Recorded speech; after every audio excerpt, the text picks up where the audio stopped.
There is a rule many of us learned as children, even if it was never taught to us. Keep your feet under the covers. Do not let them hang over the edge of the bed. And once the room goes dark, do not look under the bed. During the day, the space beneath the bed is ordinary. It holds dust, a missing shoe, maybe a box that has not been opened in years. But at night, that same space changes. It becomes a dark opening beneath the place where you are supposed to feel safest. A place you cannot see without leaning over the edge. A place close enough for something to reach you. Most people eventually grow out of believing there is a monster under the bed. But sometimes, one moment is enough to make that childhood fear feel possible. Because when I was young, something grabbed my foot. And it did not simply touch me. It yanked me, as though it was trying to pull me out of bed. My family had recently moved into a townhouse on a military base. It was not old. There were no creaking floorboards, hidden rooms, or stories about something terrible happening there. There was no dark history attached to it. It should have been completely safe. And maybe that is part of why the memory stayed with me.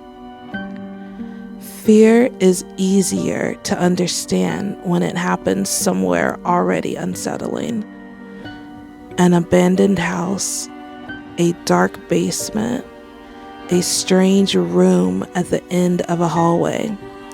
But this happened in my own bedroom, in my own bed. I do not remember anything unusual before I went to sleep that night.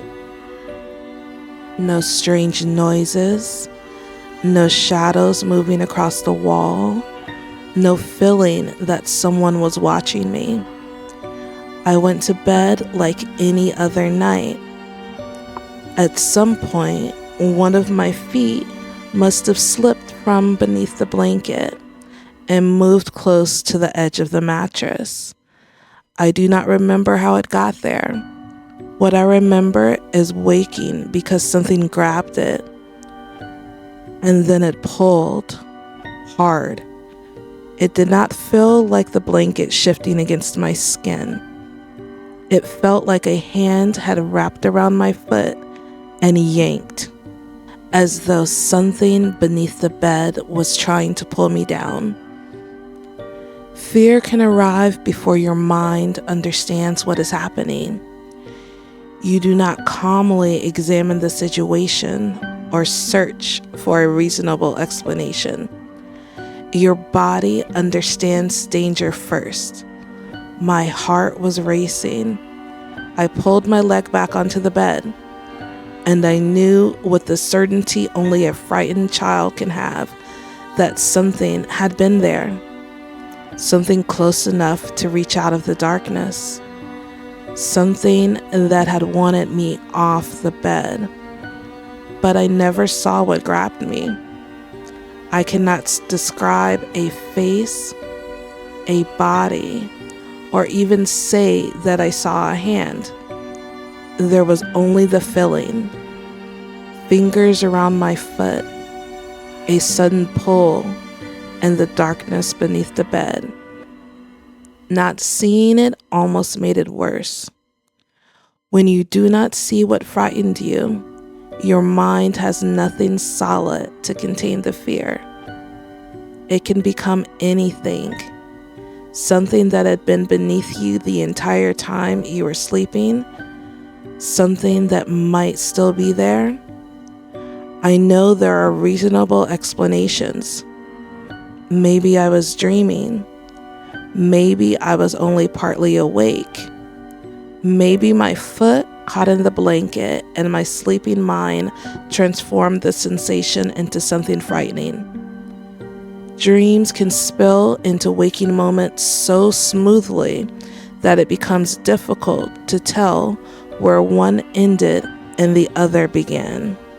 I understand that now, but understanding the possibilities does not erase the memory. Whatever caused it, the fear was real. I remember the grab. I remember the pull. And after that, I could not convince myself that my bedroom was safe for a very, very long time. I went to my parents because I wanted to sleep in their bedroom. I wanted to be somewhere protected, but they would not let me sleep with them. So I found another solution. For about a week, I slept on the floor outside their bedroom door. I brought my pillow and blanket into the hallway and lay as close to their room as I could. The door was still closed, but at least if something happened, I was where they could quickly reach me. That hallway floor became the place where I could finally close my eyes. Every morning, I woke before my parents and hurried back to my room. I climbed into my bed before anyone saw where I had actually spent the night. There's something almost funny about that now, but it is also weirdly hard to talk about. I was too frightened to sleep in my bedroom, yet I did not want my parents to catch me outside their door. So every morning, I quietly returned to the exact bed I had spent the night avoiding. In daylight, the room looked harmless again. Sunlight reaching the floor. The shadows disappeared. Nothing moved beneath the bed. There were no claw marks, no proof that anything had happened. That is one of the strange things about childhood fear. Morning can make a room look ordinary without making the memory feel ordinary. The bedroom had not changed, but I had. I now knew what it felt like to believe something was under the bed, waiting in the one place I could not see while lying down. The space beneath the bed is such a simple source of fear. It is not hidden deep inside the house. It is directly beneath you, only a few inches away. You know the space is there. You know it is dark, but you cannot check it without moving closer to the edge. You have to lean down and place your face near the darkness. You have to look into the exact place where you are afraid something might be looking back. So many children choose not to look. It feels safer not knowing, but not knowing allows the fear to grow. A shadow can become a hand. A sound can become breathing. Two small reflections can become glowing eyes. And a foot hanging over the edge can feel like an invitation. The foot has crossed the boundary. It is no longer safely on the mattress. It is exposed. Close enough for fingertips to touch. Close enough for a hand to close around it. Close enough to be pulled into the darkness. Even as adults, some of us still react to that idea. We may not truly believe there is a creature beneath the bed. We know the room is empty, and still, when one foot drifts over the edge, we pull it back beneath the covers. Not because the blanket could protect us, but because childhood fear has its own logic. The covers become a shield. The mattress becomes safe ground. Anything hanging beyond the edge feels vulnerable.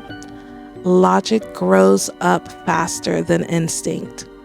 The adult mind knows there's nothing underneath the bed, but some quieter part of us still remembers the rule.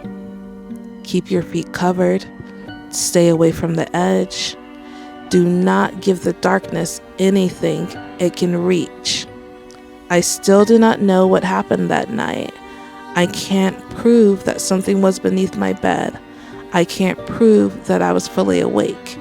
I can't tell you whether it was a dream, a sleep sensation, or something I will never be able to explain. But I remember being grabbed. I remember being pulled. Sometimes the thing that stays with us is not the creature we saw. It is the thing we never saw, the thing we could not explain, the thing that left no evidence behind except the fear itself. Because the most frightening part of believing something is under your bed is not knowing for certain that it is there. The house is quiet. The room is dark. One foot drifts over the edge of the mattress, and beneath it, something reaches back. This is the quiet Unease. Stay safe until we meet again.